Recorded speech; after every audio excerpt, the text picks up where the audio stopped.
Sahbihi wa mawalah, la haula wa la quwata illa billah, amma ba'du. Bapak Bitono yang saya hormati dan saudara-saudara para peserta program online kita pada pagi hari ini yang saya muliakan. Alhamdulillah, ini kita sudah masuk ke acara program wawasan kepemimpinan ini yang ke-7 ini sekarang. Jadi kita mempunyai program wawasan kepemimpinan yang dikaitkan dengan sumber acuan Al-Quran, hadis, dan sains valid. Kita selalu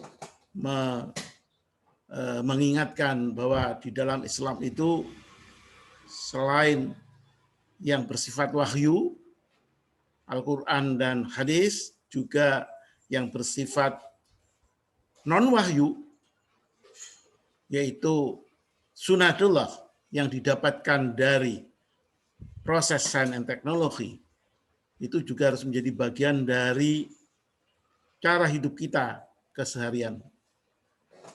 Nah, dari sisi Islam politik, kita sudah paham bahwa berislam itu tidak cukup kalau hanya masalah pribadi yang meliputi biasanya ibadah mahdho, akhlak, dan beberapa amalan muamalah sosial itu tidak cukup. Jadi berislam itu ternyata oleh Allah dan dicontohkan oleh Rasulullah, selain berislam personal atau sahsyah, itu juga harus mempunyai wawasan Islam politik, syariat sia-sia. Dan SIP ini, Syarikat Islam Politik ini, memberikan fokus dakwahnya, pengenalan dan sosialisasi dakwah syariat siasi, syariat yang terkait dengan masalah kehidupan sosial politik. Karena kepemimpinan yang dipegang oleh orang yang salah pasti akan merusak tatanan sosial tersebut. Kepemimpinan ini kunci. Dan untuk bisa menjadi pemimpin yang baik, otomatis harus tahu know-how menjadi pemimpin yang benar, yang baik itu. Bahwa selain kalbunya beriman dan bertakwa, tapi dia mempunyai skill, keterampilan, dan pemahaman tentang how to manage, bagaimana memimpin, mengelola sebuah tatanan sosial yang plural, supaya mereka mendapatkan berkah dari Allah Subhanahu wa Ta'ala, sehingga menjadi masyarakat yang beradab, maju, berkeadilan. Dalam rangkaian sosialisasi Islam politik inilah kemudian kita membuat wawasan kepemimpinan. Hari ini kita masuk kepada materi yang kita beri judul, Change Leadership atau Catalyst Leadership. Jadi kepemimpinan yang bersifat spesifik, ya, mempercepat, melakukan akselerasi perbaikan society itu. Sebetulnya materi ini materi yang tidak mudah gitu, artinya cukup panjang. Jadi kita mempunyai rencana akan ada 3 bagian. Bagian yang pertama itu adalah pengantar. Kemarin sudah kita berikan pada bulan lalu. Pengantar change leadership ini sudah dibahas fokusnya kepada tipologi manusia dalam menghadapi berbagai macam tantangan. Sekarang ini kita masuk pada basic principles dari change atau catalyst leadership ini. Dan insya Allah nanti akan disambung dengan bagian yang ketiga, yang sudah masuk kepada advance teknik dalam change leadership atau catalyst leadership.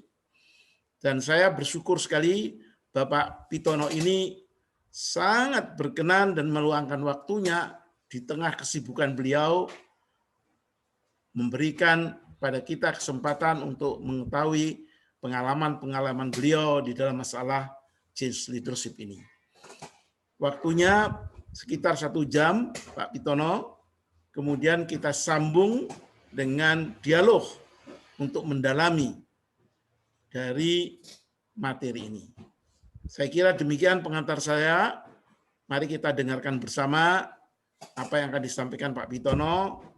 Dan minta maaf saudara sekalian, oleh host memang pada waktu Pak Pitono bicara, semua akan di-mute supaya tidak mengganggu. Dan pada waktu dialog lah nanti kita akan bisa mendengarkan atau berdialog antar kita dengan catatan bahwa masing-masing kita bisa mengurangi noise di dalam kita di dalam melakukan webinar ini. Saya kira itu catatan saya persilakan Pak Pitono. Baik. Terima kasih Pak Fuad. Bismillahirrahmanirrahim. Assalamualaikum warahmatullahi wabarakatuh.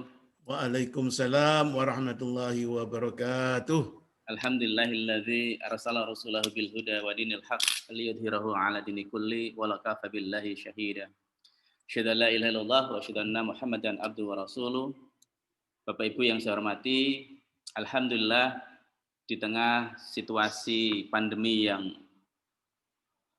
masih diberikan oleh Allah Subhanahu wa taala, kita sampai hari ini insya Allah masih diberi kekuatan, masih diberi kesehatan. Yang terpenting sampai hari ini iman kita di dada kita Allah masih anugerahkan. Satu hal yang patut kita syukuri, Bapak Ibu sekalian yang dirahmati Allah, ini saya lebih grogi lagi nih karena lebih pantas saya belajar dari para senior ini, tapi tidak apa-apa, ini sifatnya sharing begitu.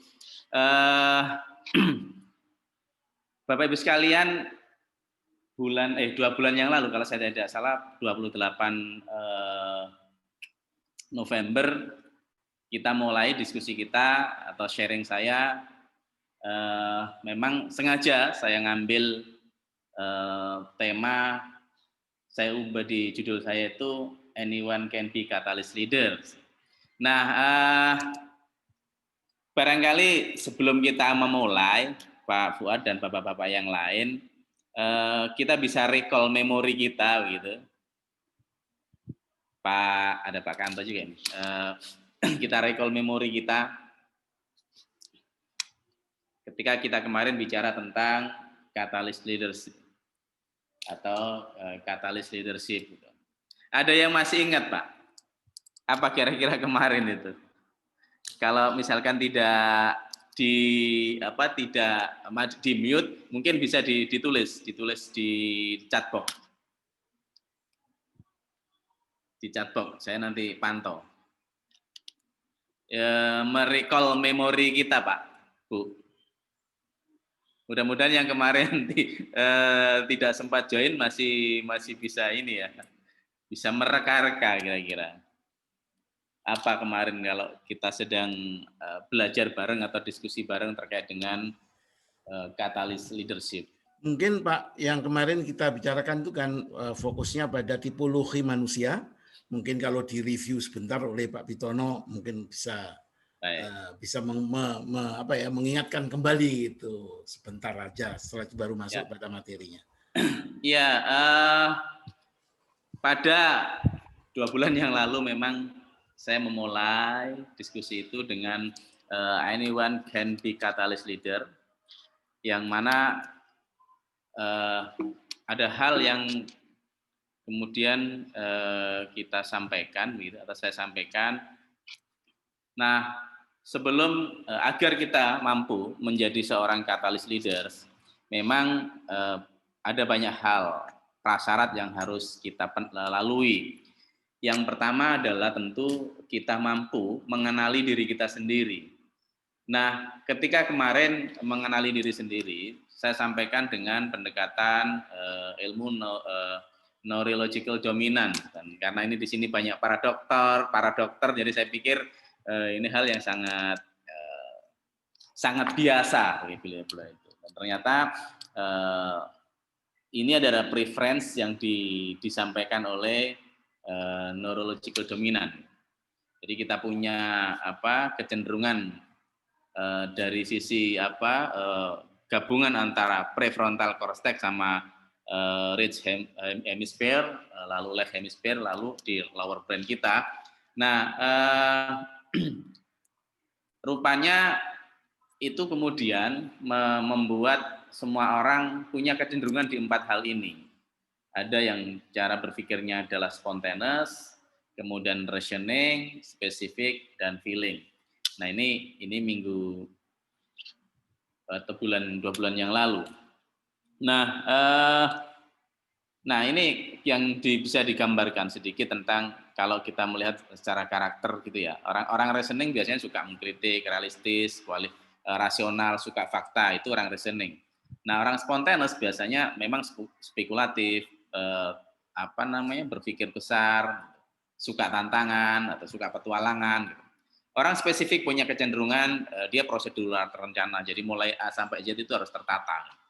Nah, orang feeling kecenderungannya adalah dia sangat ekspresif, empati, dia suka membangun relationship, harmoni, itu mereka sangat menjaga itu.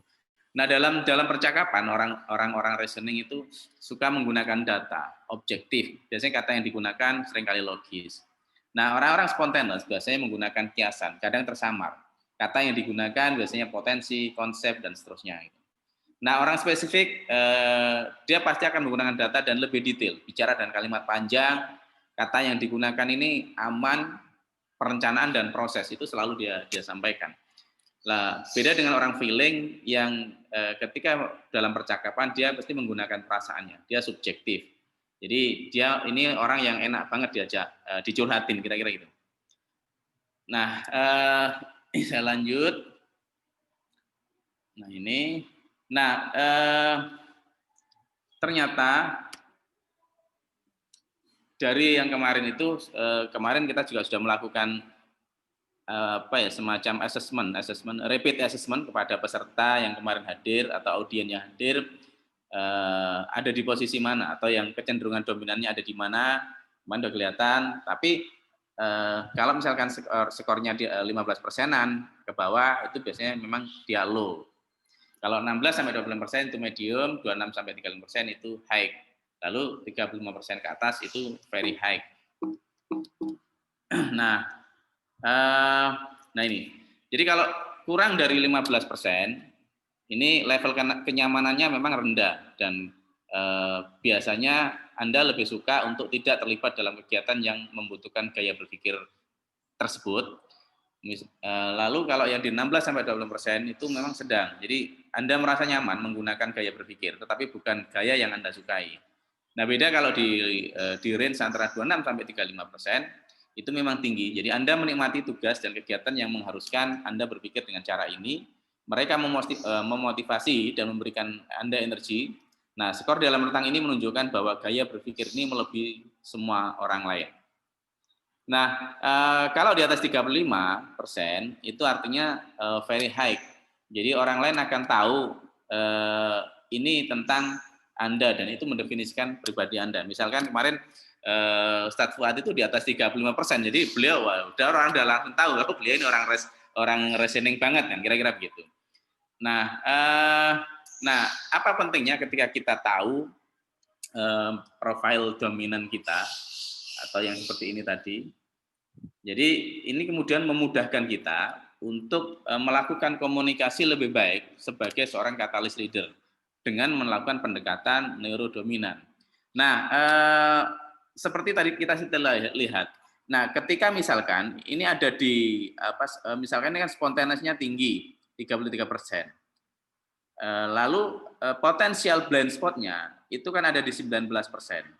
Nah, ketika kita tahu itu, maka sebenarnya kita bisa mengelola potensial blind spot itu agar tidak terjadi. Nah, kira-kira itu poin pentingnya. Begitu pula ketika kita berkomunikasi dengan anak buah kita atau dengan follower kita, sehingga kita tahu persis bagaimana kita harus atau melakukan apa gitu. Nah, lalu kemarin kita juga atau saya sampaikan ada formula of change. Jadi yang kemarin sempat di Pak Kanto juga memberikan masukannya gitu. Jadi bagaimana formula perubahan ini. Jadi antara dissatisfaction dikalikan vision ditambah phase action harus lebih besar dari resisten. Nah, itu kemarin formula yang saya sampaikan. Lalu setelah itu terkait dengan resisten atau lebih banyak biasanya itu di automatic negative thoughts. Nah, kemarin berhenti sampai di sini nggak Pak Fuad kalau saya tidak salah. Betul ya? Ya, jadi sebetulnya sebelum ini tadi itu yang rumus itu. Oh, yang rumus ini ya? Jadi ya rumus itu yang perlu dijelaskan. Jadi apa itu dan bagaimana contoh-contoh soalnya. Saya kira itu, Pak. Siap. Saya pikir sudah masuk ke sini, ternyata masih di rumus ya? Ya, masih di rumus ya. Baik, nah ini ada namanya formula of change. Nah, apapun Bapak Ibu sekalian, Nabi kita juga mengajarkan bahwa tantangan terberat itu adalah sesungguhnya untuk melakukan perubahan, itu adalah diri kita sendiri. Nah, maka ketika kita harus melakukan perubahan, ada formula yang kemudian disampaikan, yaitu D, dissatisfaction, dikalikan vision, ditambah phase action harus lebih besar dari resisten. Nah, D, dissatisfaction ini apa? Ini adalah semacam atau ketidakpuasan, sesuatu yang sebenarnya ingin kita capai, yang mestinya itu kita bisa. Nah, lalu dikalikan vision, ini tidak secara matematis begitu. Artinya kita harus punya vision, harus visi terhadap itu. Lalu visi itu kemudian ditambahkan phase action atau langkah kecil pertama yang kita lakukan itu harus lebih besar dari resisten. Tantangan dari diri kita sendiri. Nah, tantangan dari diri kita sendiri itu biasanya lebih banyak terjadi menurut research tiap hari itu kalau kita tidak salah itu mengeluarkan hampir 80.000 kata. Tetapi 80% dari itu adalah automatic negative thoughts. Contohnya begini. Satu ketika misalnya Pak Fuad misalkan, Pak, saya cari contoh yang lebih ini aja ya, mungkin lebih junior. Atau katakanlah biasanya orang seringkali anak-anak muda begitu, ketika misalkan kemudian di-challenge untuk taruhlah dokter yang ya dokter lah gitu, usia 30-an begitu. Ketika kemudian ditawarin kemudian atau diminta untuk jadi direktur sebuah rumah sakit gitu. Nah, ketika kemudian si orang ini bisa jadi memang merasa pertama dia merasa tidak mampu atau merasa saya kan masih muda jadi saya belum pantas bla bla bla. Nah, dua kalimat tadi itu kan sesungguhnya adalah negative thoughts yang automatic negative thoughts yang ada di dalam diri kita. Jadi sesungguhnya kita mampu saja, tetapi karena sudah di dalam diri kita ada rasanya nggak mampu atau ini seringkali terjadi mungkin saya selalu ingat ketika dan ini seringkali saya mengkritik ya keadaan yang terjadi di masyarakat. Misalnya yang sering itu kan anak-anak di kampung saya. Kebetulan saya orang kampung jadi saya tahu persis ketika kita orang kampung itu biasa-biasa saja, itu kan kemudian taruhlah kita punya cita-cita ingin jadi dokter, katakan gitu Pak Fuad ya. Saya pengen jadi dokter gitu. Nah, tiba-tiba apa yang disampaikan? Kamu jangan jadi dokter, kamu kan anaknya orang nggak punya, dokter itu biayanya mahal, dan seterusnya. Sekolahnya harus begini, dan seterusnya. Nah, hal-hal seperti itu sebenarnya kan tidak boleh ya ketika kita bicara terkait dengan terkait dengan formula of change itu. Nah, tentu Bapak Ibu sekalian selalu punya yang namanya automatic negative thoughts atau yang namanya resistensi tadi itu. Nah, mungkin boleh disampaikan dari saya coba sampling atau satu atau dua gitu Pak, yang mungkin mau disampaikan. Kira-kira apa negatif thoughts yang dimiliki atau yang ada pada diri Bapak atau Ibu sekalian? Kita mungkin sambil interaktif gitu Pak Fuad. Jadi saya biar nggak monoton gitu. Ya, nggak tahu saya apakah lebih baik ini dibuka saja oleh host. Boleh juga supaya itu Pak. soalnya nanti interaksinya bisa masing-masing gitu. Ya. Kalau gitu dibuka aja.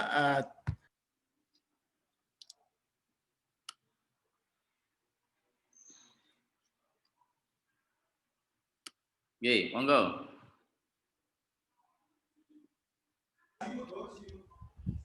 Jadi monggo kalau mau ditanyakan supaya supaya bisa interaksi. Jadi sebagai contoh pendek, Pak Pitono ada ingin dialog dengan peserta, tapi tidak semuanya mungkin memberikan jawaban. Ya. Untuk yang pertama ini mungkin silakan. Pertanyaannya bagaimana Pak Pitono? Apa yang dirasa itu menjadi automatic negative thoughts-nya Bapak atau Ibu sekalian? Ya, siapa? Salah satu aja. Ya, silakan Pak. Mungkin kalau saya Pak ya. Ya, monggo silakan. Ya, assalamualaikum. Waalaikumsalam Pak Kanto, monggo. Kalau saya yang saya rasakan itu nek kate ketemu wong akeh rada keringetan gitu loh. Rada keringetan, Pak. Tapi saya ingin beri komentar. Betulnya ini karena terkait dengan misi kita Islam politik ya. Sebetulnya culture kita itu pikirannya negatif memang. Kita itu kan dijajah. Orang dijajah itu kan diengkuk-engkuk sampai entek gitu. Kan gitu. Dan sebagainya. Sehingga yang terbentuk itu adalah suasana takut, tidak berani, serba salah itu. Coba Anda lihat, culture kita itu negatif. Itu saja komen saya yang terpenting. Terima kasih. Itu yang maksud Pak Kanto itu mentalitas inlander. Karena kita enggak begitu Pak Fuad. Nah, soalnya di negeri barat juga begitu. Baik. Yang saya bilang itu negatif dan bentuknya tergantung. Kalau di Indonesia disebut Pak Fuad inlander ya. Tapi kita lihat buku-buku yang saya lihat di internet itu. Think and Grow Rich misalnya. Wah, itu ceritanya orang ngawur semua itu yang akhirnya salahmu ngawur gitu loh. Ya. Ada lagi yang ngomongnya enggak enak ya.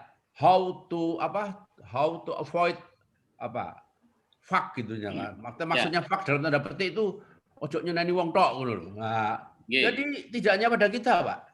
Baik. Barangkali kultur non Islam itu yang membuat kita negatif, membuat kultural negatif. Saya ambil salah satu dari dua yang disampaikan tadi. Siapa yang kemudian punya negative thoughts, takut gitu atau serba salah? Silakan dalam konteks apapun begitu. Nah, sesungguhnya kemudian ada teknik bagaimana cara kita menghilangkan ketakutan tadi atau serba salah tadi. Misalnya, ini yang disampaikan oleh Byron Katie. Byron Katie ini seorang psikolog juga. Nah, bagaimana cara membunuh rasa takut tadi itu? Maka yang pertama adalah apakah hal itu benar? Itu yang harus ditanyakan ke diri sendiri. Apakah rasa takut itu benar? Lalu yang kedua, apakah Anda yakin bahwa itu benar? Temenan kita itu takut gitu. Lalu apa reaksi Anda? Apa yang Anda rasakan? Apa yang Anda pikirkan? Kemudian bagaimana jadinya Anda tanpa pikiran itu? Takut ini kan ada di pikiran toh Pak, Bu. Gimana Pak Boten? yang kemudian pikiran ini mempengaruhi tindakan kita kan.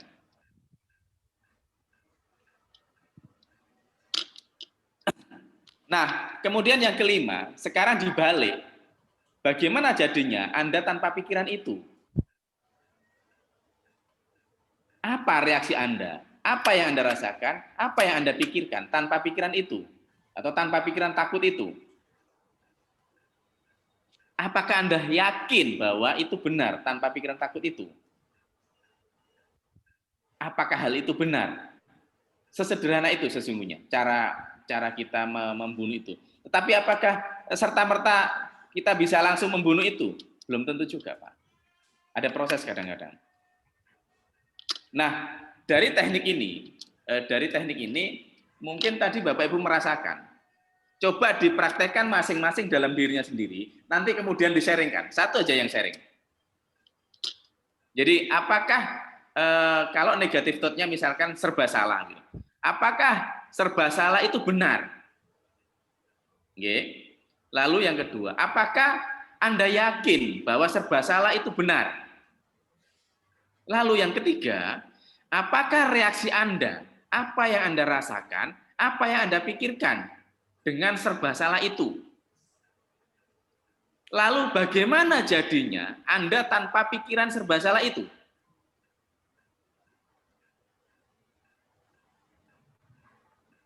Nah, lalu dibalik, Pak. Bagaimana jadinya Anda tanpa pikiran serba salah?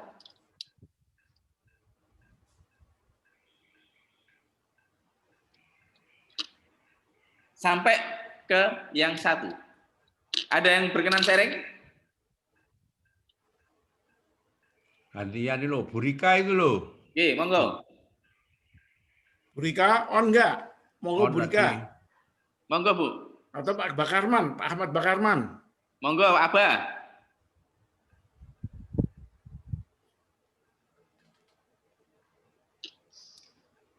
Atau Pak Fuad aja, Pak Fuad. Ya, jadi kalau serba salah itu saya rasanya mungkin ya. Ini kalau personal. Saya merasa kok tidak. Pakai contoh serba salah lah. Contohnya itu yang lain Justru saja yang lah. ini Pak Fuad, yang paling tepat itu adalah yang memang negatif thought-nya yang bersangkutan, Pak Fuad. Makanya ya kan, jadi artinya jangan serba salah gitu ya. Ya, misalnya yang dikhawatirkan itu mendapatkan reaksi negatif dari teman. Nah, gitu. Dari teman. Ya kan? Jadi kalau kita mau melakukan sesuatu, berpikir jangan-jangan teman ini nanti tidak seneng sama apa yang saya mau sampaikan.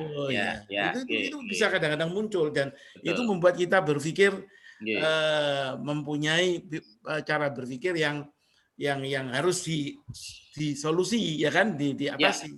Jadi kalau apakah hal itu benar, apakah benar nanti teman itu kemudian menjadi salah paham, nah gitu. Memberikan reaksi tadi, apa? Iya, memberikan reaksi yang dipikirkan tadi itu. Iya, makanya itu saya kira itu apa hal itu benar, itu saya ulang memang. Ya atau enggak kira-kira saya pikir enggak masa Pak Kanto sama saya terus benci setelah saya ngomong begini, nah itu kan. Saya pikir itu kembali. Nah, kemudian saya katakan apakah yakin itu bahwa Pak Kanto nanti kira-kira tidak senang dengan omongan saya. Ya. Itu saya pikir begitu kan? Ya, betul. Nah, saya bilang itu saya pikir kembali itu. Ya. Kadang-kadang saya merasa enggak itu Pak Kanto kok. Nah, seperti itu kan? Ya. Nah, kalau reaksi saya kalau saya berpikir seperti itu apa ya? Saya tidak jadi ngomong sama Pak Kanto tentang masalah itu kan gitu. Nah, bagaimana kalau jadinya saya tanpa pikiran itu, ya ngomong aja saya dengan Pak Kanto. Iya kan? Ya. Nah, itu saya kira mungkin bisa dipakai untuk contoh ini. Sekarang kalau dibalik, saya ngomong apapun, ya kan? Insya Allah Pak Kanto tidak akan pusing lah kalau saya ngomong. Saya akan mengatakan apa benar? Iyalah. Apa betul pasti? Iyalah. Bagaimana kalau itu saya rasakan? Iyalah, saya akhirnya ngomong sama Pak Kanto. Ya, good. Ya kan? Itu contoh mungkin yang dimaksudkan. Betul. Terima kasih Pak Fuad sharingnya. Betul, itu Bentar, mengena sekali. selamat dulu ya Pak Pitono. Nah, itu Oh, pikiran iya. apa karo. Itu mendoakan itu Pak Kanto. Nah, Doa. iya. Oke, baik. Nah sekarang ini tadi sebenarnya sudah dicontohkan oleh Pak Fuad sebagian. Nah sebenarnya ada namanya tabel for leaders. Jadi apa kebiasaan yang ingin Anda ubah untuk mengantisipasi blind spot tadi itu? Jadi misalnya contohnya ingin lebih mendengar, lebih disiplin, lebih melatih kreativitas, meningkatkan kemampuan critical thinking dan seterusnya dan seterusnya. Nah, lalu apa manfaatnya atau keuntungannya ketika itu tadi diubah misalkan kinerja dan produktivitas lebih baik sehingga tercapainya KPI misalnya. Lalu apa yang diperlukan? Leader lebih perlu belajar metodologi coaching misalkan, investasi waktu 3 jam sehari untuk baca buku misalnya. Nah, lalu kenapa penting? Nah, untuk mencapai tujuan saya sebagai manusia yang dapat memberikan manfaat sebesar-besarnya. Misalnya begitu. Nah, kalau di Islam, orang-orang Islam politik itu kan sudah tidak, levelnya sudah tidak lagi khairun nas Pak Fuad ya. Insya Allah enggak lah, sudah. Apalagi cuman khairul rijal. Nah, ini sudah levelnya mudah-mudahan sudah di khairul bariyah kan begitu kan? Ya. Insya Allah, insya Allah. Nih, Insya Allah.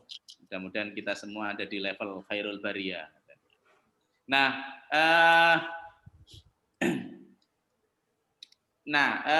begini, saya ingin masuk lagi. Sebenarnya saya pengen share satu tools, tapi sebenarnya sangat efektif kalau metodenya tidak begini. Ada namanya Thomas Kilmann Conflict, tapi itu nanti saya skip dulu. Nah, saya ingin masuk ke Better Lead as Catalyst Leader with Coaching. Nah, sebelum saya bicara tentang coaching, Bapak Ibu familiar dengan dengan terapi, mentoring, consulting, training. Ada yang bisa memberikan sedikit pengetahuan atau share pengetahuan apa yang dimaksud dengan terapi, mentoring, consulting maupun training?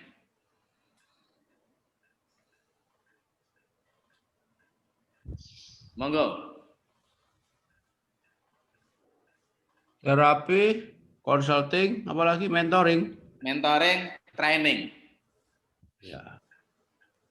Ya, saya mau kasih sedikit saja. Iya, monggo Pak. Semuanya itu saya dengar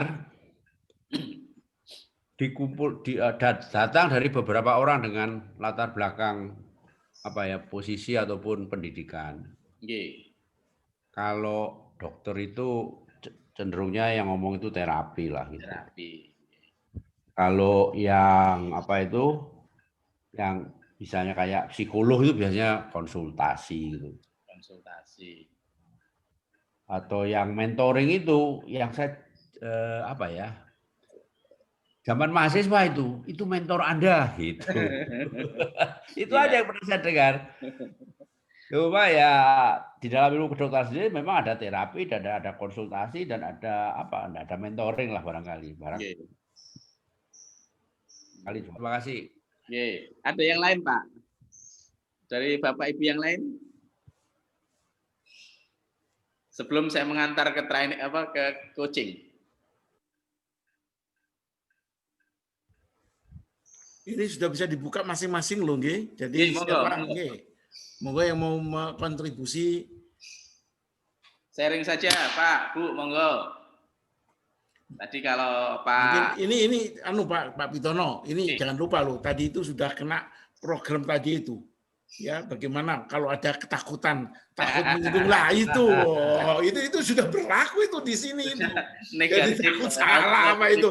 Sampai ini memang nakal ini ceritanya. Jadi kalau menurut saya monggo silakan lah, kalau tidak boleh terlalu lama ya Pak Pit ya. Kalau monggo. Waktu bergerak terus ini soalnya. Ya, bergerak terus waktu. Monggo silakan. Menunggunya enggak boleh lama-lama. Kalau enggak ada respon ya sudah, kita teruskan saja. Gitu ya. Iya. Sambut, enggak ada yang respon? Ya udah, saya nambahin. Kalau mentoring itu biasanya memang kita memberikan transformasi pengetahuan atau pemahaman kita. Atau gini, kalau kita pebisnis bakso, nah kita mementoring orang untuk bisnis bakso, kira-kira gitu. Kalau lebih ke mentor gitu. Atau ada leadership, mentor leadershipnya. Atau Pak Fuad itu kan pasti juga punya namanya mentor politik, mungkin gitu ya Pak. Nah, jadi orang yang memang sudah punya pemahaman dan pengetahuan tentang hal tersebut. Nah, kemudian mementorin. Nah, kenapa kalau training itu kan biasanya memang sudah ada modul tertentu yang modul itu yang ingin disampaikan. Nah, kalau konsultasi atau konsultan ya tadi seperti itu dan biasanya yang yang melaksanakan si konsultannya. Nah, kenapa di sini saya kemudian saya menyodorkan coaching? Kira-kira ada yang tahu, Pak? Kenapa kok saya tidak memilih mentoring begitu untuk menjadi seorang leader katalis leader? Atau kenapa saya tidak melakukan training misalkan? Yang paling mendekati kan mungkin training sama mentoring barangkali ya. Kenapa saya tidak mengambil pilihan itu untuk kita jadi seorang leadership katalis atau katalis leader yang baik? Ayo. Ya, saya tak kasih respon lagi. Monggo Pak. Jadi kita dulu kenalnya kan cuma training saja. Ternyata training itu banyak kelemahannya gitu loh. Macam-macam lah akan saya sebut. Kemudian muncul itu saya kenal sekitar tahun 2000 sekian lah, menjelang tahun 2000. Ada buku mengenai coaching gitu. Yang saya tangkap persepsi saya ialah orang itu dijadikan bisa. Gitu. Tidak hanya diberitahu gitu loh. Dijadikan tahu betul dan dijadikan bisa melaksanakannya. Dengan lebih rinci konsep yang diajukan oleh si trainer itu sendiri. Itu yang saya persepsikan. Good. Matur nuwun Pak Kanto. Mantap. Pak Fuad mau nambahin? Ya nambah sedikit lah. Saya lebih cenderung coaching itu ya termasuk sasarannya membuat orang jadi bisa kan. Jadi berubah ya kan, tapi prosesnya itu bukan hanya transfer of knowledge, tapi dia juga harus mendampingin itu. Ada pendampingan di situ terus gitu. Ya terutama kalau kita mau gitu kaderisasi gitu ya, mungkin coaching itu bagus itu. Atau membuat seorang kepala daerah ingin betul-betul berhasil, didampingi betul itu. Saya kira itu dibimbing, didampingi, waduh sampai dia ngerti itu apa aja dengan Pak Kanto itu targetnya itu. Kalau training itu asal bla bla bla bla bla, kau ngerti keranamu nggak ngerti buabang gitu kira-kira ya kalau training itu biasanya. Yang penting trainernya sudah dapat duit gitu kira-kira kalau zaman sekarang, ya kan? Itu pengertian saya ya. Kalau terapi lain itu khas dokter itu memang kewajibannya dia mengobati. Saya kira itu catatan saya mungkin salah loh Pak Pito. Dua komentar dari senior saya ini sudah cukup membuat saya harus bergeser. Baik, nah saya masuk ke sini. Nah ini definisi coaching yang di stage oleh ICF Pak. ICF itu International Coach Federation. Nah ini dia yang paling aliran coaching atau yang paling ini dia paling besar lah. Jadi coba definisinya. Ini bahasa Inggrisnya bagus itu Pak Fuad Pak Kanto. Partnering with client in a thought-provoking and creative process that inspires them to maximize their personal and professional potential, which is particularly important in today's uncertain and complex environment. Nah, bisa ditangkap tadi Pak? Ya, saya kira itu partnering itu kan tadi itu pendampingan klien ya di dalam suatu thought provoking creative process, ya kan? Sasarannya tadi itu ya, dalam suatu proses pemikiran yang memprovok pemikiran yang kreatif ya. Jadi pada suatu proses thought provoking creative process yang bisa memberikan inspirasi mereka. Ya kan? Saya kira ini sayangnya ada blog itu di dalam saya tidak kebaca secara tuntas ini. Yang mana, saya kira Pak? Saya betul itulah. Tapi yang saya lebih cenderung mengatakan ini nggak begitu saya harus difahamkan loh ya. Ya, Jadi di dalam important to this uncertain and apa itu critical environment ya, apa titik complex environment. complex environment ya. Ya, environment. Saya kira ini tantangan selalu itu ya. Betul. Uncertainty sama environmental challenges itu Betul. di mana-mana ada itu.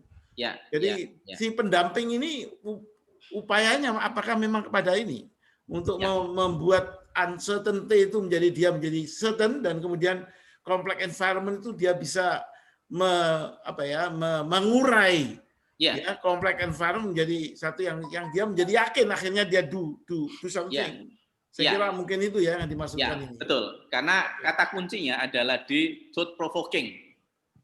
Di thought provoking dan kemudian Pak, menginspirasi. Setelah menginspirasi apa? Ya dia memaksimalkan potensi personal maupun profesionalnya. Nah, itu poin pentingnya. Makanya kenapa kalau saya ditanya, saya akan lebih memilih tekniknya adalah untuk kita memberdayakan atau menjadi seorang katalis leader, itu saya lebih memilih coaching daripada misalkan pilihan-pilihan yang tadi. Nah, tetapi ini bukan satu-satunya alat. Bukan satu-satunya alat. Kenapa tadi saya bilang lebih cenderung ke coaching? Karena ya coaching itu sesungguhnya kan memprovok, jadi berangkat dari orang yang di-coaching sendiri, atau nama orang yang di-coaching itu namanya orang yang di-coaching itu namanya coaching. Jadi persoalan atau tantangan, kalau misalkan saya meng-coach Pak Kanto begitu, ya Pak Kanto sendiri yang akan memberikan jawabannya gitu, yang akan menyelesaikan masalahnya. Tapi si coach-nya ini yang kemudian memprovok gitu. Nanti kan ada bagaimana masuk ke sananya. Dan saya pengen kawan-kawan yang ada di Serikat Islam Politik itu kemudian punya kemampuan meng-coach, minimal itu untuk diri sendiri, untuk keluarga Pak Fuad. Nah, itu sangat penting. Saya merasakan betul gitu. Jadi anak-anak saya, istri saya itu korban coaching gitu loh Pak, kira-kira begitu. Nah, itu. Nah, oke, saya harus bergeser nggih. Nah, ini ada riset ya Pak, riset atau survei yang dilakukan oleh Prince Waterhouse Cooper for International Coaching Federation. Nah, coba perhatikan. Increase productivity, professional coach maximize potential and therefore unlock latent source of productivity. Jadi improve work performance itu 70%, improve business management 61%, improve time management 57%, improve team effectiveness itu sampai 51%. Lalu positive people, improve self confidence. Nah, tadi juga sudah sampaikan, itu sampai 80%. Improve relationship itu 73%. Jadi kemudian membantu kita, membuat kita bertumbuh untuk relationship kita, self improvement improvement self confidence kita tumbuh, improvement communication skill kita juga tumbuh 72%. Improve life atau work balance, jadi keseimbangan kerja kita. Jadi itu juga akan bisa improve sampai 67%. Jadi tidak lagi bingung ini ngurusi kerjaan, ini urusan keluarga, ini urusan profesional, ini urusan sosial, bla bla bla, tidak akan terjebak di masalah-masalah seperti itu gitu. Tapi kita akan improve gitu. Nah, lalu kita bergeser. Nah, essential coaching itu apa sih sesungguhnya? Yang pertama itu adalah communication. Equal, setara, akrab, profesional. Jadi berbeda ngobrol biasa dengan ngobrol dengan coaching. Nah, lalu apa? Stimulate. Jadi merangsang berpikirnya coaching. Lalu empowering ya, menguatkan, memberdayakan. Source-nya dari siapa? Dari coach itu sendiri. Jadi dari follower kita sendiri. Nah, lalu achieving goals. Jadi set by coaching. Jadi dalam sebuah coaching itu tidak akan pernah berhasil dinamakan coaching ketika tidak terjadi apa yang namanya goal coaching. Jadi goalnya harus dikunci dulu, baru itu session coachingnya dibilang berhasil. Kalau dalam sebuah sesi coaching itu kemudian goal coachingnya tidak dapat, maka sebenarnya coaching itu tidak terjadi. Nah, lalu apa yang berubah? Yang berubah adalah personal dan professional life. Saya banyak nanganin klien atau coach begitu Pak, baik yang berbayar maupun yang tidak berbayar, pertumbuhannya atau growing-nya cukup signifikan gitu. Termasuk itu tadi saya cerita anak-anak saya itu korban coaching saya gitu Pak Fuad dan bapak-bapak yang lain. Nah, lalu bergeser lagi. Ini sudah mau jam 11. Jadi salah satu hal yang sangat mendasar dalam sebuah coaching itu adalah mendengarkan. Jadi active listening prinsip. Jadi yang pertama itu apa?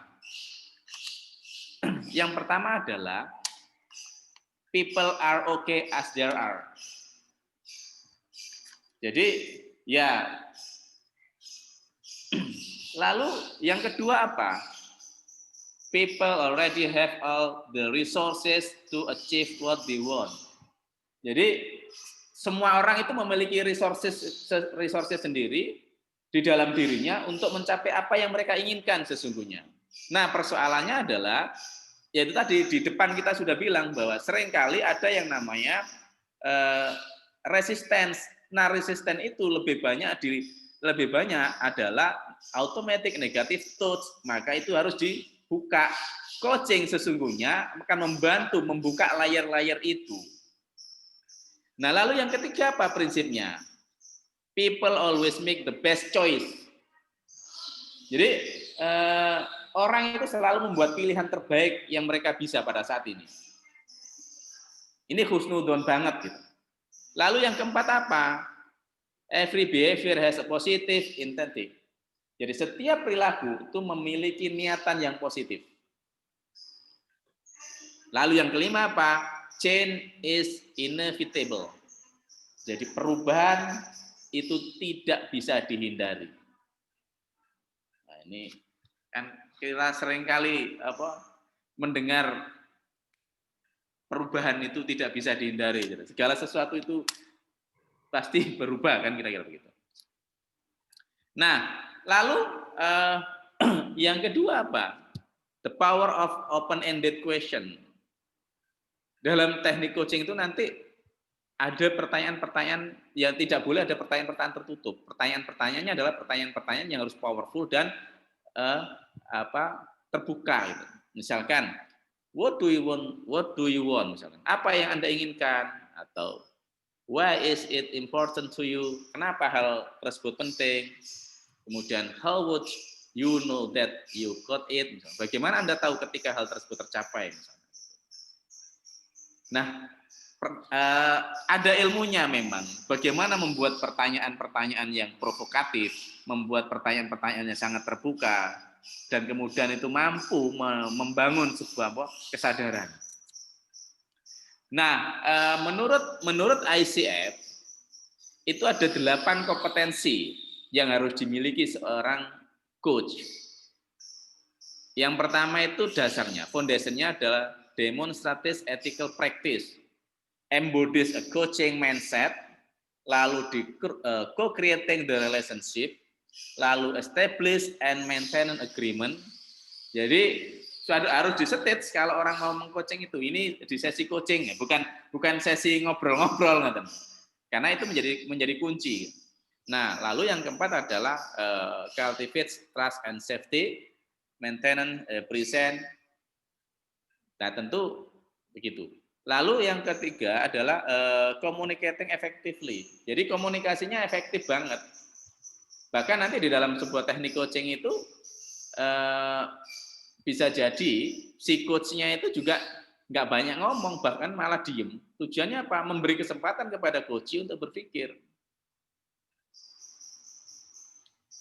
Nah, ini tadi yang sudah kita singgung. Listen actively, focus awareness, lalu facilitating learning and result, facilitated client growth. Nah, ini nanti saya paskan jam 11 saja Pak Fuad, nggih. Karena nanti saya pengen di yang ketiganya itu masuk ke apa namanya base coachingnya gitu. Jadi apa namanya prinsip-prinsip coachingnya atau di coaching strukturnya, dan itu yang pengen kita inikan gitu. Nah, itu Bapak Ibu sekalian, mungkin ada yang mau disampaikan begitu atau ada yang pengen didiskusikan, monggo. Ya, saya usul Pak. Oke, Pak. Ini yang salah satu bagian terpenting ini kan ini, yang terakhir itu disebut tadi. Yang saya jadi nanti dihentikan di sini, yang terusannya tadi next session aja Pak. Gitu. Yang ini nggih Pak. Yang ini berhenti di sini aja, karena gini loh. Nggih. Saya tidak, ini komprehensif sekali dari yang pernah saya baca di sana sini, banyaknya saya juga belum pernah membacanya. Misalnya gini, contoh bagaimana mendemonstrasikan bahwa kita itu peduli dengan etika gitu. Lalu pertanyaannya, kalau lawan kita itu tidak peduli etika, apa coachingnya di sekitar etika saja atau diteruskan sesuai tujuan yang dia maui? Itu pertanyaan saya. Terima kasih. Nggih. Jadi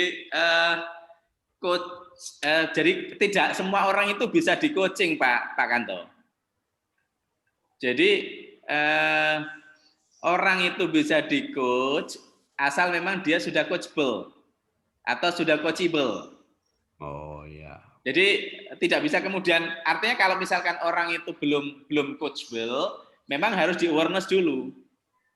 Jadi diberi pemahaman dulu, setelah mengerti oh coaching itu begini tuh. Nanti jangan-jangan, kok saya cuma ditanya-tanya doang gitu, misalnya begitu. Itu bisa saja terjadi. Dan itu biasanya coachingnya broken. Ini sebenarnya sangat efektif. Sangat efektif sekali, bahkan bisa digunakan sebagai self coaching sesungguhnya. Dan itu kan dalam terminologi agama kita sesungguhnya kan kayak semacam apa ya? Ya self reflection begitu, Pak. Dan itu kaitannya dengan tazkiyatun nufus sebenarnya. Nah, saya suka memberi praktek itu kalau orang kemudian kita minta untuk bikin skrip. Jadi dia berpraktek coaching gitu, dia tulis sendiri, dia tulis sebagai seorang pertanyaannya ditulis sendiri sebagai seorang coach, nanti coachingnya dia jawab sendiri. Nah biasanya kalau sudah berpraktek seperti itu biasanya lebih melekat di mereka itu. Kalau kemudian dipraktekkan, gitu. Kalau kita mengalami blocking gimana, Pak? Ya itu nanti kan ada provoking question itu Pak. Di situ sebenarnya. Makanya sebenarnya kan kita dengerin betul didengerin. Tidak harus tahu konten. Seorang coach itu yang perlu dijaga adalah konteksnya. Jadi makanya seorang coach itu latar belakangnya macam-macam. Ada dokter, ada semacam-macam. Jadi bahkan dikatakan semakin kita tidak tahu tidak tahu konten, itu semakin bagus. Jadi tidak harus saya misalkan seorang teknik gitu mengcoaching seorang dokter, saya tidak perlu tahu kontennya. Gitu. Seorang coach itu hanya menjaga journey-nya, konteksnya. Nah, terima kasih. Ini betul-betul powerful biasanya kalau kita gunakan untuk membangun leadership-nya adik-adik. Biasanya begitu. Pengalaman lagi-lagi gitu. Wonten meleh Pak, monggo. Saya kira ini sudah masuk kepada dialog atau diskusi. Para peserta sekalian, saya harapkan memanfaatkan ya yang tadi sudah dibicarakan oleh Pak Pitono untuk mendalami apa yang dimaksudkan beliau. Kalau saya boleh meresume Pak Pitono, Monggo, Pak. bahwa yang dimaksudkan dengan change leadership ya itu adalah bagaimana seorang yang menjadi leader itu bisa merubah aktivitasnya, perilakunya, kegiatannya sehingga kepemimpinannya itu kemudian menjadi kepemimpinan yang baik untuk yang dipimpin. Katalis lebih cenderung kepada bagaimana proses itu menjadi dipercepat. Sehingga dengan demikian seorang leader menjadi seorang leader yang efektif. Kalau bicara tentang efektif itu mungkin sekarang kita ingat sekarang yang sedang ramai itu bagaimana apakah vaksin ini efektif enggak? Nah, itu kira-kira seperti itu. Nah, tapi diteruskan tadi oleh Pak Pitono pada bagian ini bahwa untuk bisa melakukan proses itu ternyata metode yang dipakai itu adalah coaching. Nah, itu kata kuncinya. Jadi rupanya change leadership atau catalyst leadership ini metode yang dipakai itu adalah coaching, bukan metode mentoring, bukan training gitu. Dan definisi coaching tadi sudah kita berikan beberapa ulasan oleh Pak Pitono tadi, sudah didiskusikan juga. Jadi kata kunci sekarang itu coaching. Sekarang bagaimana kita bisa memahami coaching ini lebih detail, ya, dalam bentuk lebih operasional gitu. Tapi saat ini masih prinsip-prinsip dasarnya. Ada tadi yang dikatakan bagaimana question yang open, bagaimana pendampingan, participating, bagaimana kita bisa menghilangkan resisten, ya kan? Dan itu tadi beberapa dasar-dasar. Nah, monggo nanti diteruskan pada detail how to coach kuci. Itu kira-kira. Mungkin itu Pak Pitono yang resume saya. Mungkin kalau salah disampaikan dan teman-teman dipersilakan untuk mengoreksi, menambah. Bahkan saya mengatakan silakan kalau tidak setuju lu, nggak apa-apa. Waduh, Pak Fuad itu terlalu lama itu, bos. Uang-uang dikongkon di coaching gak itu lah, lebih baik di monggo silakan. Oke, monggo Pak. Ya, untuk bisa menjadi seorang katalis leader, memang pertama kita harus mampu mengenali diri sendiri kita dulu. Lalu mampu mengenali tantangan yang ada dalam diri kita sendiri. Nah, setelah semua itu kita ketahui, kita paham, kita punya potensi di mana, kita punya preference seperti apa, lalu kita punya potensial blind spot yang bagaimana, itu kita bisa kelola. Nah, maka berikutnya adalah baru kita kemudian bisa melakukan komunikasi yang lebih baik. Setelah kita melakukan komunikasi yang lebih baik, maka kita bisa menciptakan leader-leader baru dengan teknik coaching. Dengan kata lain, kita harus punya kemampuan untuk meng-coach. Nah, itu kira-kira, dan bicara coaching saya pikir juga butuh waktu tersendiri nanti, Pak. Di sesi. Pak, boleh lihat slide yang sebelumnya, Pak, yang ada objektifnya itu. Yang apa, Pak? Nah, ada ini, Pak. Ini. Pak, kalau misalnya berandai-andai ini, karena sebelum masuk ke detail si coaching ya, maksudnya how to coach dan lain-lain gitu. Kadang saya mikir gini, Pak, kita itu disuguhkan seperti di TV-TV gitu sekarang gitu ya. Ya. Terlihat banyak semacam seperti orang-orang yang memang dia tidak tercoach dari struktur kalimat, pernyataan pertanyaannya. Jadi tapi kumpulan-kumpulan mereka itu bisa seperti merubah susunan sosial kita yang sekarang sangat terlihat berbeda lah mungkin dengan beberapa tahun yang lalu gitu. Jadi kalau saya andai-andaikan gitu ya, tanpa coaching, apakah bisa seseorang dia bisa merubah personal dan profesional life-nya? Gitu. Kalau misalnya jawabannya bisa, misalnya, jadi tidak perlu coaching, misalnya ada satu jalan lain gitu ya, yang objektifnya kan situ kalau change personal dan professional life gitu. Kalau bisa, kenapa kita tidak capek-capek? Kenapa kita melakukan coaching capek-capek gitu? Terutama terutama di masa-masa kita yang sebagian orang mungkin sudah menganggap ini genting. Ayo ini udah menit-menit akhir nih, misalnya sih ini kita udah telat gitu, masa kita latihan terus di belakang gitu sama, ayo kita powerful kan skill kita supaya bisa balas gol gitu kan. Nah apalagi seperti ini.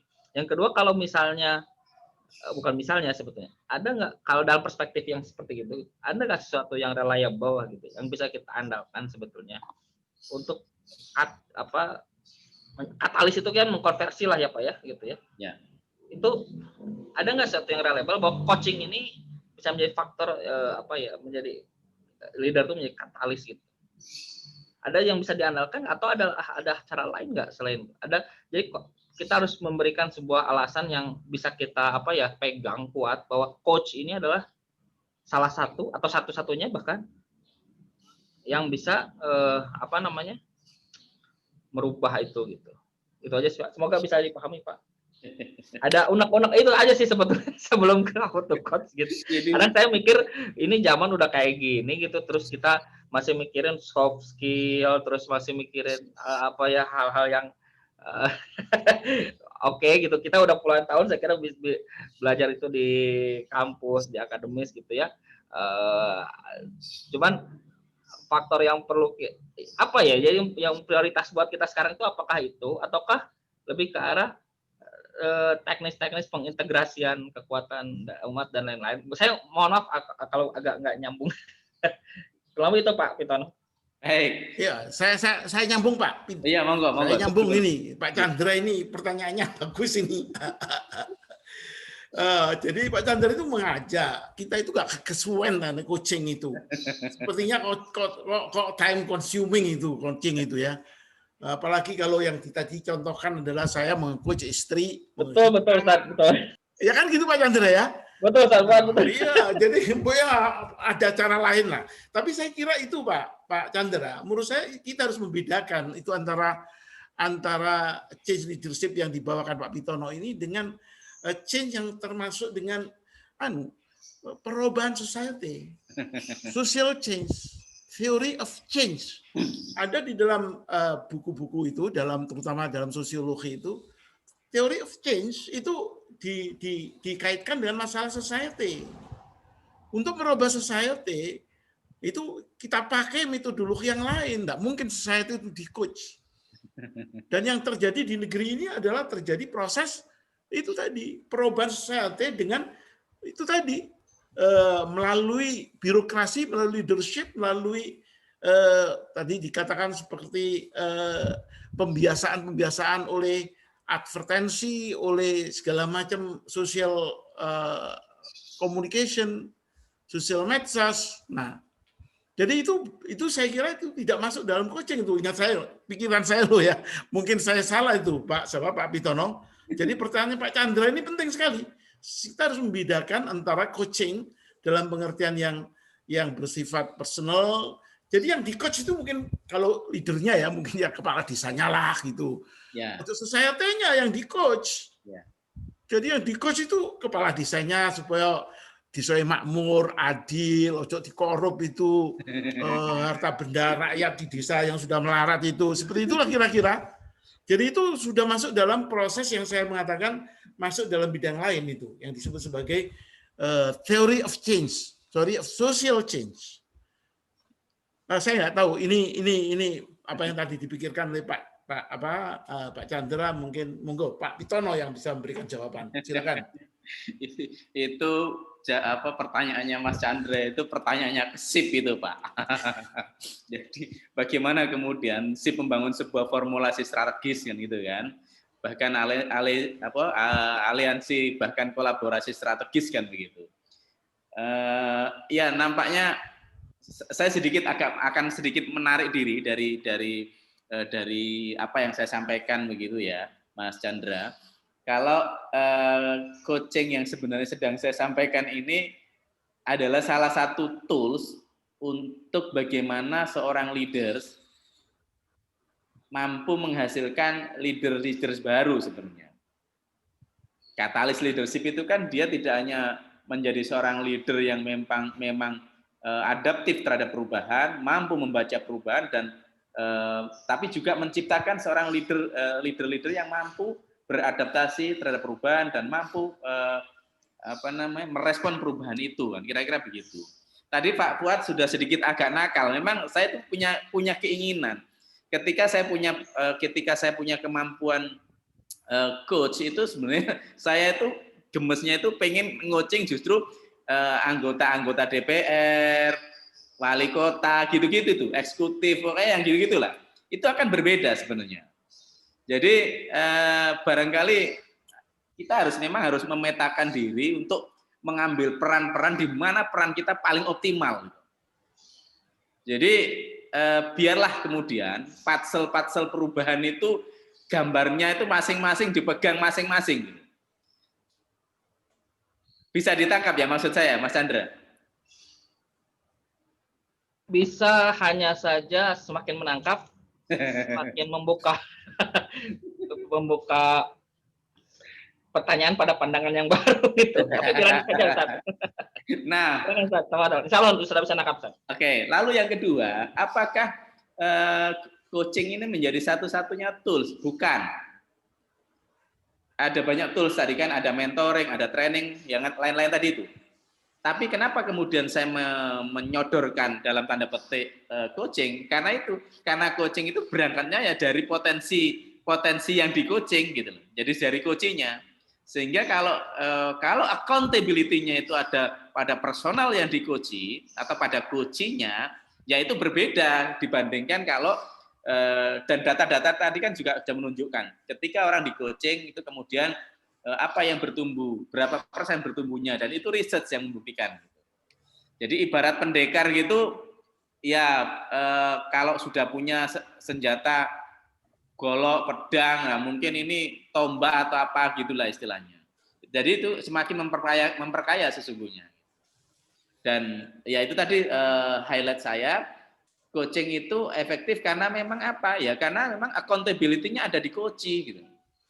Maka sangat tergantung dari si coaching. Makanya nanti di coaching itu ada yang namanya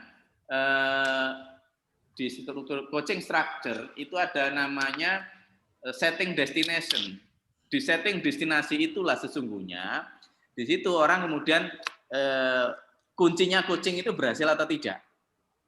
Nah, tapi sebelum itu tadi kan sudah harus ada relationship, harus ada building rapport, bagaimana membangun building rapport. Agar kemudian orang juga kemudian masuk ke berikutnya, setting destination misalkan. Nah, ya, saya ingin menyampaikan sesuatu, Pak. Monggo, Pak. Tambah ya, mungkin sedikit saja punten jadi supaya sebelum ke yang lain, topik yang lain. Mungkin gini, Ustadz, yang saya kebetulan saya ada semacam pengalaman, saya di IE ya, Industrial Engineering. Kemudian ada semacam pengalaman kami itu hampir seperti ini. Jadi yang saya hilang dari kita di sini gitu. Jadi kalau walaupun secara umum gitu. Pertama-tama kita harusnya kalau secara umum gitu kita nentukan objektifnya dulu nih sebetulnya. Nah, yang jadi concern-nya itu gini, jadi tadi yang saya bilang melebar gitu ya. Pendidikan jadi kalau misalnya coaching itu hanya salah satu tools dan lain-lain. Jadi yang jadi pertanyaan itu adalah sebetulnya sistem atau konsep pendidikan tarbiyah dalam IPA ini seperti apa gitu. Jadi kalau saya normalnya dulu buat objektifnya dulu, lalu kita buat mapping untuk mencapai objektifnya itu. Setelah kita tahu fase-fasenya atau prosesnya, baru kita tentukan nih tools apa yang relevan berdasarkan proses itu mencapai objektif itu. Kurang lebih gitulah secara general gitu ya. Nah, yang saya hilang itu mungkin itu start. Jadi saya jujur aja belum ngeh terkait. Jadi ujuk-ujuk disodorkan ini bagus, topik yang bagus, coaching, terus dia punya urgensi, dia punya fungsi untuk kita coach leader gitu ya, dari kaderisasi dan lain-lain. Tapi yang mungkin miss itu adalah sebetulnya sistem tarbiyah dan objektifnya secara general di kita itu seperti apa, sehingga kita tahu fase-fasenya dan tahu relevansi coaching ini terhadap fase mana, terus posisi mana. Walaupun itu mungkin jadi topik yang lain. Itu saja Ustaz. Terima kasih Mas Chandra. Ini nanti jadi PR besarnya Pak Fuad dan teman-teman SIP. Teman SIP itu termasuk Pak Pitono loh, seperti orang lain aja. Kalau bicara tentang SIP itu termasuk Pak Pitono itu, jangan lupa itu. Tapi saya kira apa yang disampaikan Pak Chandra itu menurut saya sesuatu yang more gitu ya dari apa yang sedang dibicarakan oleh Pak Pitono sekarang. Pak Pitono tadi kan mengatakan keberhasilan itu ada keberhasilan yang macam-macam tadi, presentasi itu saya bilang semuanya nilainya personal. Dan SIP ini kalau dikaitkan dengan SIP itu kan ingin mencetak kader-kader. Termasuk Pak Chandra ini kalau berkenan gitu ya kita harapkan bisa menjadi betul-betul pemimpin gitu, pemimpin di dunianya, di environment-nya, dimanapun panjenengan berada, dan mempunyai kepentingan-kepentingan yang otomatis relevan dengan Islam ya, tadi dikatakan tarbiyahnya itu otomatis ya. Tapi how ya, bagaimananya itulah yang kemudian dibantu oleh change leadership dan oleh catalyst leadership-nya yang disampaikan oleh Pak Pitono sekarang. Jadi we want to have more and more leaders di dalam tarbiyah Islam itu, dan melalui ini kita didorong untuk menjadi lebih berprestasi. Karena banyak orang yang berdakwah, menjadi ustadz, menjadi aktivis Islam, ternyata tidak efektif itu. Tidak efektif merubah masyarakat. Dan itu yang dialami oleh orang Islam di negeri ini. Itu yang kata kuncinya. Kenapa? Karena leadernya itu, ustadznya atau aktivis Islamnya itu tadi itu tidak mempunyai pemahaman yang in depth gitu, mendalam itu mengenai penggunaan leadership ya. Saya kira itu salah satu. Mereka tidak mempunyai apa istilahnya wawasan coaching. Padahal mereka sebagai leader harus mempunyai wawasan coaching itu. Ya, jadi kalau misalnya aktivis di pelosok desa sana, dia harus menjadi coach kepala desanya itu. Menjadi coacher dari kepala desanya, kepala desa menjadi coach itu. Kalau dia di level kabupaten, sama. Kalau dia menjadi di level provinsi, begitu. Jadi SIP ini mendevelop leader, dan di leadernya itu diharapkan leader yang mempunyai metodologi yang bagus untuk mencapai tadi itu tujuan-tujuan objektif yang lebih besar, apa yang disampaikan tadi sebagai tujuan dari tarbiyah Islam. Saya kira itu kontek-kontekannya Mas Chandra ya. Mudah-mudahan ini bisa menjadi tambahan. Monggo saya persilakan Pak Anu yang lain. Saya sebetulnya begini. Kita semua itu kan pernah jadi pemimpin ya di berbagai level. Ya kan? Pasti itu. Entah di mana katanya Pak Fuad RT, apa di sekolah, OSIS, macam-macam. Atau pada saat ini, saya ceritakan diri saya saja lah. Saya sekarang jadi pemimpin unit perusahaan gitu. Ini orang dikasih tahu, AB melaksanakannya, gitu, kan gitu. Nah, disinilah peranan seorang leader, siapapun yang Anda punya mengelola beberapa orang, paham bagaimana supaya orang ini berubah. Antara lain metodologinya adalah coaching tadi. Karena juga saya kira saya bukan soal pro dan kontra ya, tapi ini untuk betulnya. Dalam kita menyelesaikan tanggung jawab kita. Iya, kan jangan seperti orang Jawa kalau bilang gini, Mang Mulo tak kandhani kok gak dirungokno gitu loh. Itu katanya orang Jawa kan sering gitu. Iya, Pak. Atau gini, otakmu didengkul di mana gitu. Punya otak ditaruh di mana, di lutut gitu. Banyak ucapan-ucapan di budaya kita kayak gitu itu. Pada waktu urusan kita belum tercapai, kita harus bertanya gitu. Loh kenapa ya kok tidak tercapai? Perlunya saya memberitahu gitu. Jadi saya juga punya pengalaman yang saya bersama Pak Fuad itu dulu pernah sekolah sama-sama di Amsterdam itu tahun 70. Saya belum lahir. Buku yang diberikan pada kita itu. Buku itu namanya The Non-Directive Approach. Itu saya terapkan di pedesaan. Ya.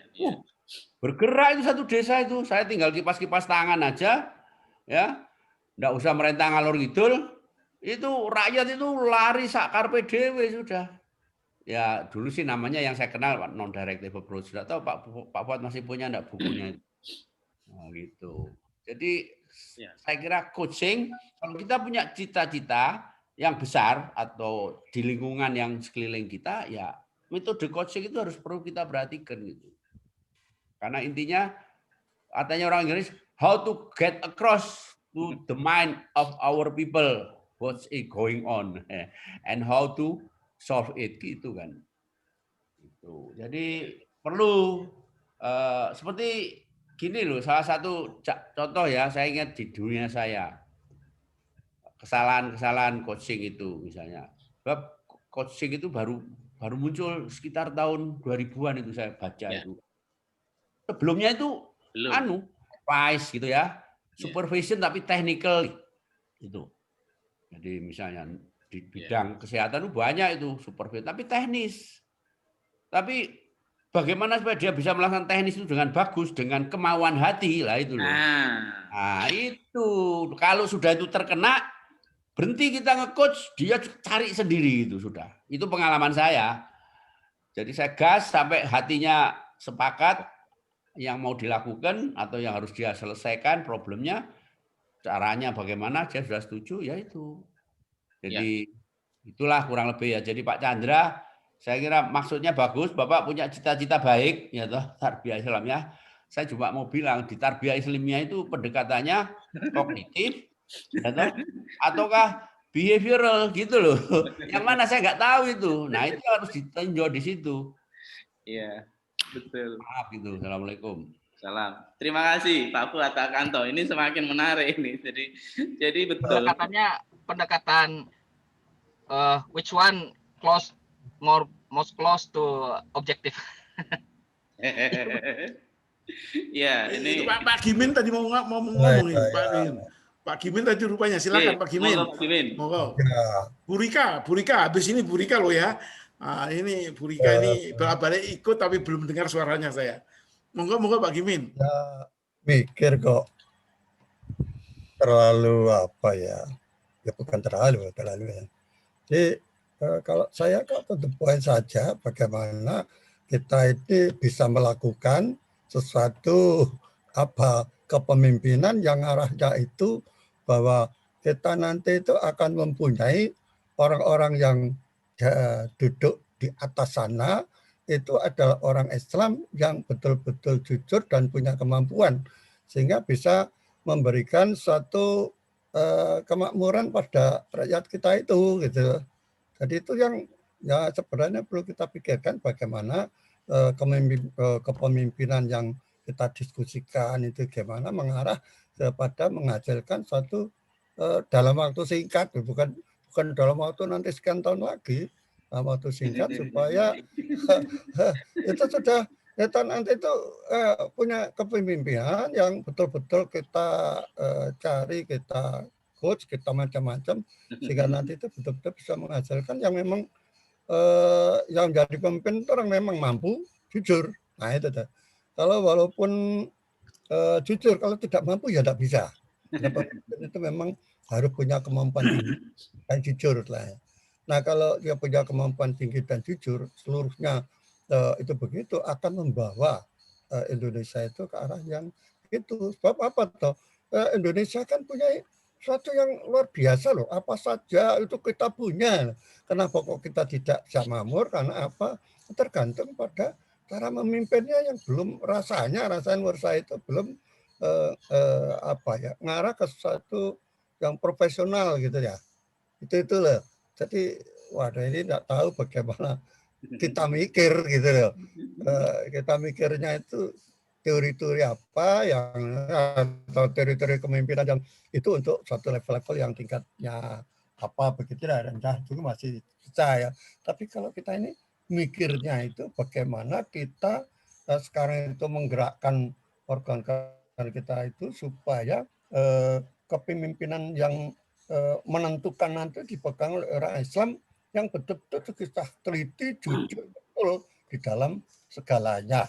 Nah, itu gimana caranya itu yang kita harapkan itu didiskusikan di dalam kepemimpinan yang mungkin hanya 2 minggu sekali atau berapa itu, wah waktunya nanti kalau kita masih pada level-level yang itu tak nututi Pak, nanti akhirnya kita ini ya dipegang oleh orang-orang yang tidak mampu, hanya berapa istilah suaranya apa ya besar, kemudian seolah-olah tapi nggak mampu gitu.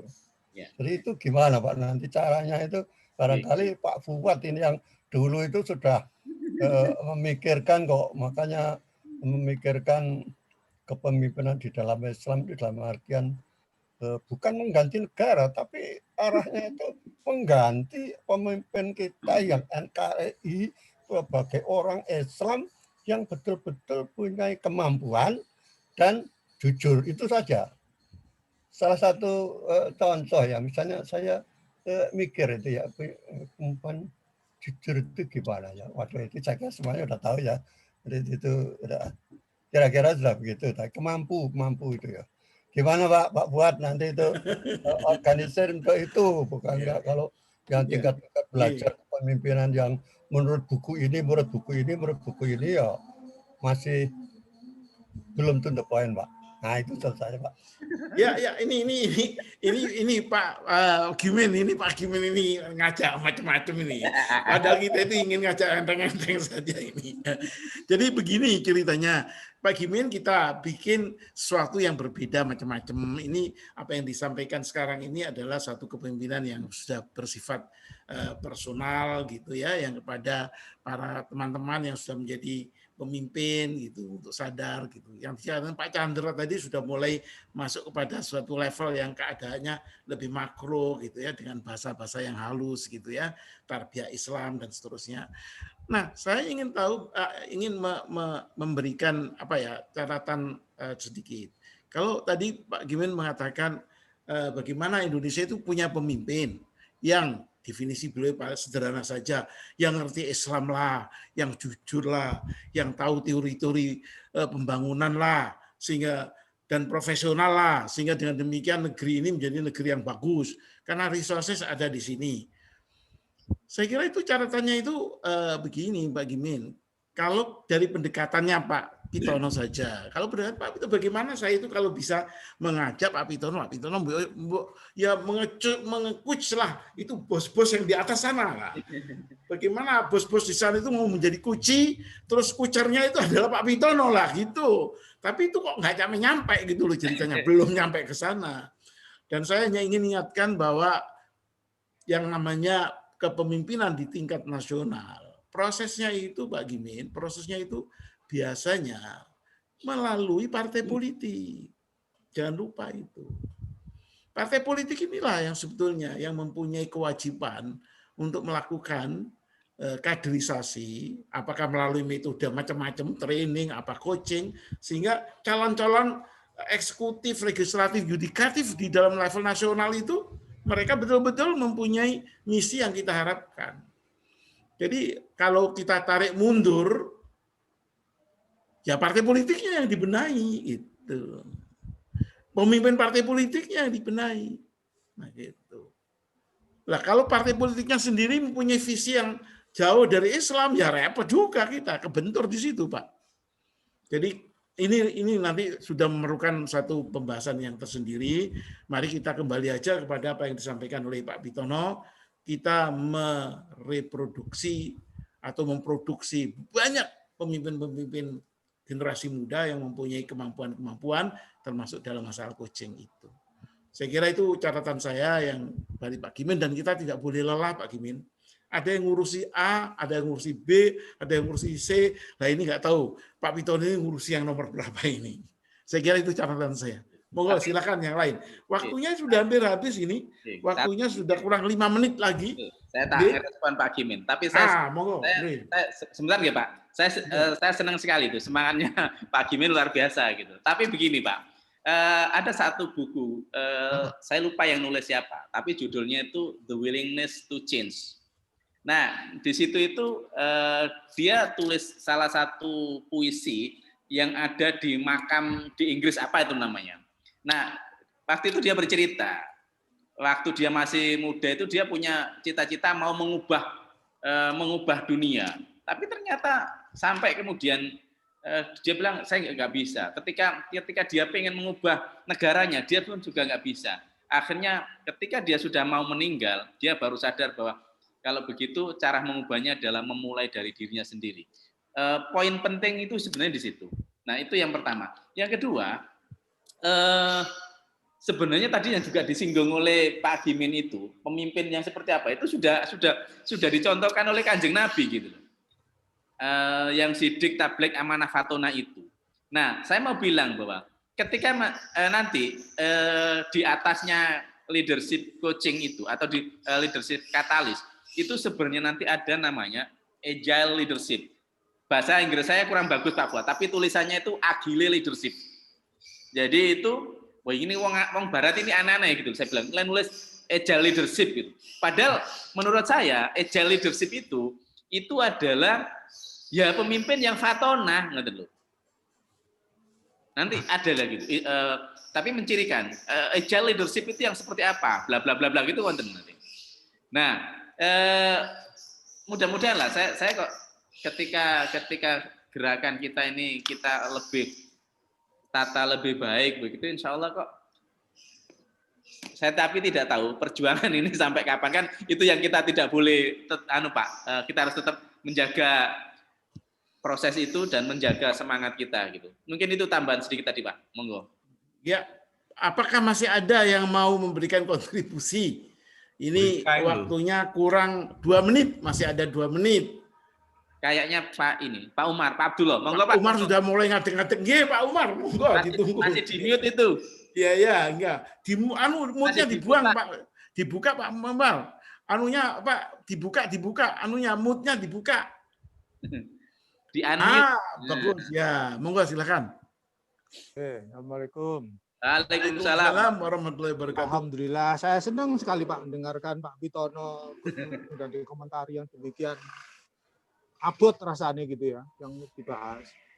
Tapi saya senangnya itu karena Pak Bitono pernah janji. Pada waktu rapat SIP kita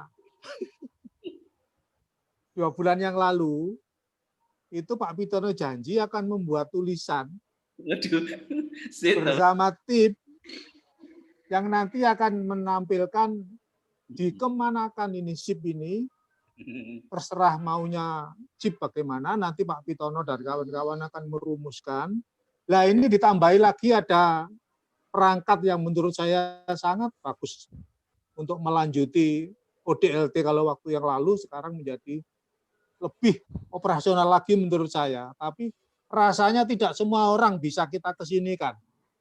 Karena ini tidak ringan ini Pak, yang kalau menurut Pak Fuad tadi ya bangsa gubernurnya atau bupatinya atau pimpinannya yang dijadikan voucher itu. Nah ini Pak Bitono kan mau membuat tulisan itu, ini panahnya nanti yang mau dikesitukan itu.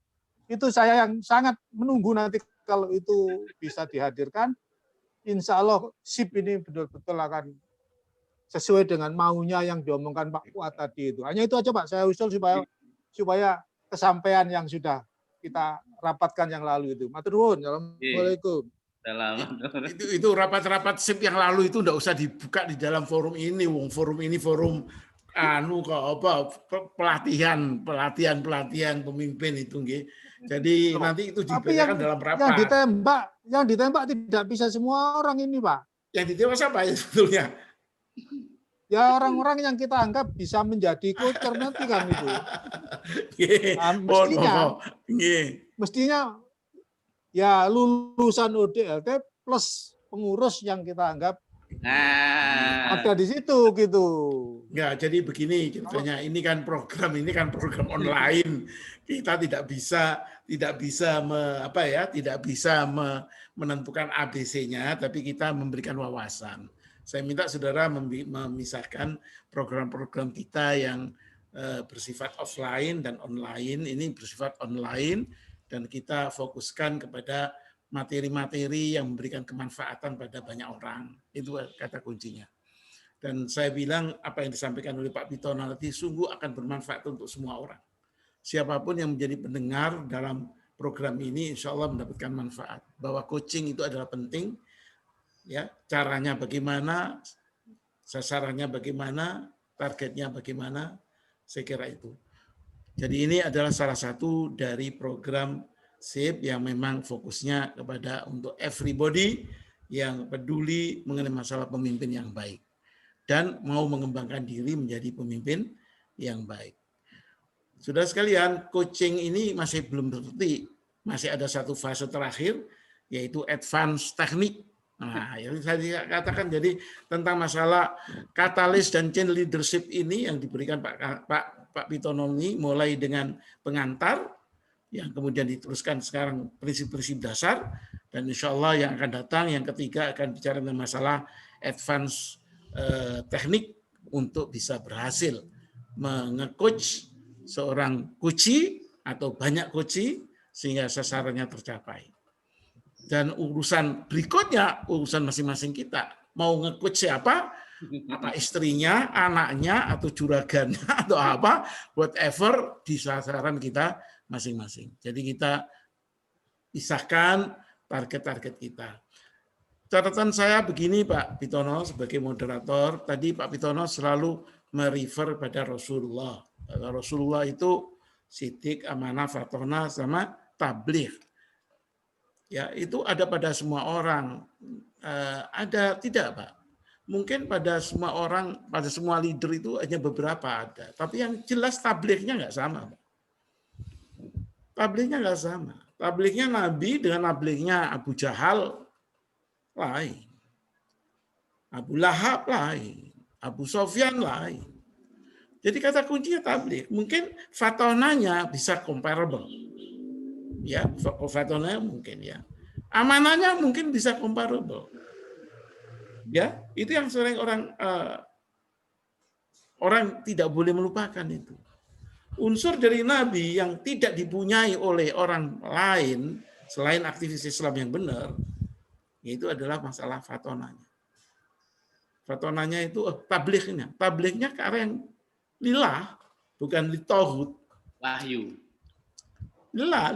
Wahyu itu ujungnya kan untuk Allah itu, untuk kebenaran yang diberikan oleh Allah, bukan kebenaran yang diberikan oleh tauhid. Jadi saya kira di situ. Dan jadi tidak bisa. Kata kunci tadi itu yang disampaikan oleh Mas Chandra itu mengenai masalah tablighnya, tarbiyahnya orang Islam itu, ya tadi itu tablighnya nanti. Dan itu yang akan harus ada penekanan sendiri untuk masalah itu. Ada penekanan sendiri untuk masalah itu. Saya kira demikian saudara sekalian. Ini alhamdulillah kita sudah menjelang zuhur untuk di daerah kita.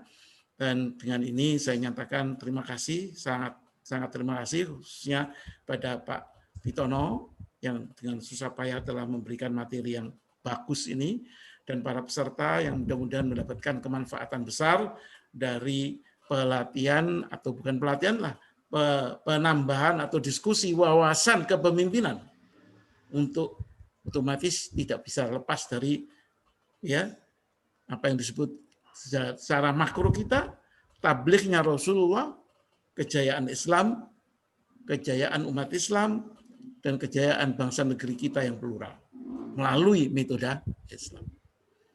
Saya kira begitu, dan mari kita tutup dengan bacaan hamdalah. Alhamdulillahi rabbil alamin. Wassalamualaikum warahmatullahi wabarakatuh.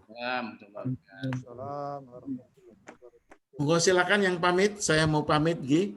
Sampai ketemu lagi pada sebentar. Assalamualaikum warahmatullahi wabarakatuh.